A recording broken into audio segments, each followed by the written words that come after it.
The road to get there is rugged and requires crossing a river with no bridge.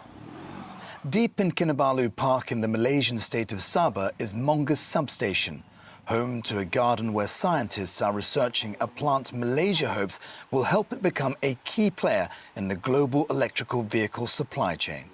So this one looked healthy. As you can see, the plant is almost 5 years, isn't it? Philanthus rufus cheney is part of a group of plants known as hyperaccumulators.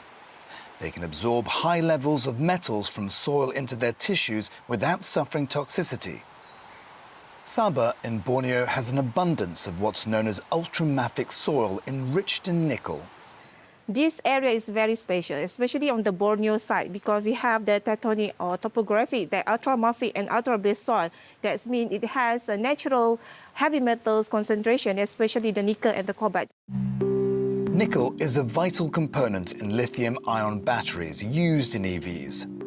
But traditional mining contaminates water and pollutes the air. It's also responsible for mass deforestation. Malaysia is looking to tap into the plant's potential and be at the forefront of green extraction using a technique called phyto mining. Metal is harvested from the burnt ashes of the plant. Here, scientists are measuring nickel levels in these plants with a special filter paper. So as you can see here, after we crush the leaf here and then we squeeze it, as you can see, the filter color changed to pink color. So this pink color indicates the presence of nickel.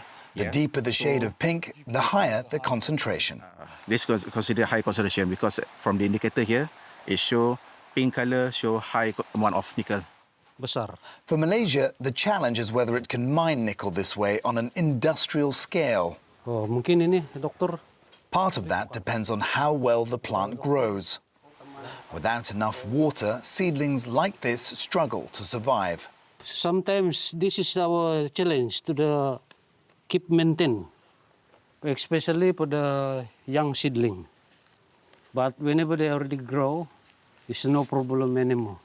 Then there's the question of how much you can actually harvest. The researchers say 20,000 micrograms of nickel can be extracted per 1 gram of biomass. That's about 100 kilograms per hectare of land. Behind Malaysia's effort to establish itself in the global EV supply chain is Nano Malaysia Berhad. The government agency's mission is to create jobs and business opportunities in nanotechnology sectors. Dr. Rezul Khairi Ahmad is eyeing phytomining as a means of developing Malaysia's own EV batteries. We are heavily invested in developing a local ecosystem in a sustainable way of electric vehicles in Malaysia. So we discovered that the government of Malaysia have pretty much opened up the doors for the EV industry to proliferate in the shortest period of time. At the end of this year, we have a target to establish 10,000 EV charging stations in Malaysia. Much of Nano Malaysia's research is being kept under wraps. Nearby Singapore may hold some of the answers on whether it can really become commercially viable.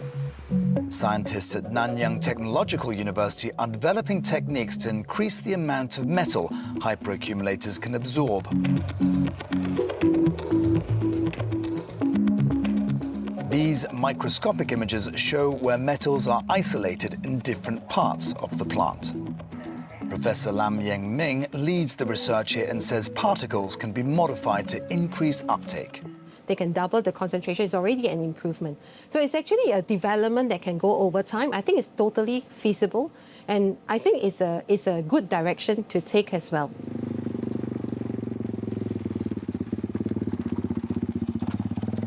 If phytomining does take off in Sabah, it could transform people's lives.